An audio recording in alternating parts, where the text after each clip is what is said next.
মন্ত্রণালয়ে বারবার বৈঠকে বসেও আমাদের সাথে সরকারের কোনো প্রতিনিধি যোগাযোগও করছে না, কিছু জানাচ্ছেও না।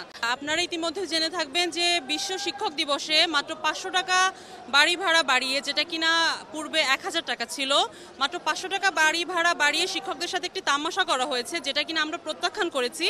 এবং যারই প্রতিবাদ স্বরূপ আমরা প্রেস ক্লাবে বিগত 2 দিন ধরে, আমরা আজকে দিয়ে 3 দিন হবে, আমরা অবস্থান কর্মসূচি আমরা পালন করছি এবং আমরা শান্তিপূর্ণভাবে অবস্থান করছিলাম। এবং তারই মধ্যে পুলিশ বাহিনী দ্বারা অতর্কিত আমরা হামলার শিকার হই, এবং যেটা কিনা একজন শিক্ষকদের সাথে খুবই ঘৃণিত এবং একটি লজ্জাজনক একটি ঘটনা হয়, যেটা কিনা শিক্ষকদেরকে রক্তাক্ত করা হয়, লাঠিপেটা করা হয়, টিয়ারশেল নিক্ষেপ, জলকামান থেকে শুরু করে তাদেরকে পুলিশ বক্সের মধ্যে নিয়ে গিয়ে নির্যাতন করা হয়। এবং তারই প্রতিবাদ স্বরূপ আমরা পরবর্তী দিনও অবস্থানের সিদ্ধান্ত নেই এবং আমাদের শিক্ষকরা শহীদ মিনারে অবস্থান করছিল এবং ছিন্নমূল বাস্তুহীনদের সাথে রাত্রিও যাপন করেছে, আপনারা দেখে থাকবেন।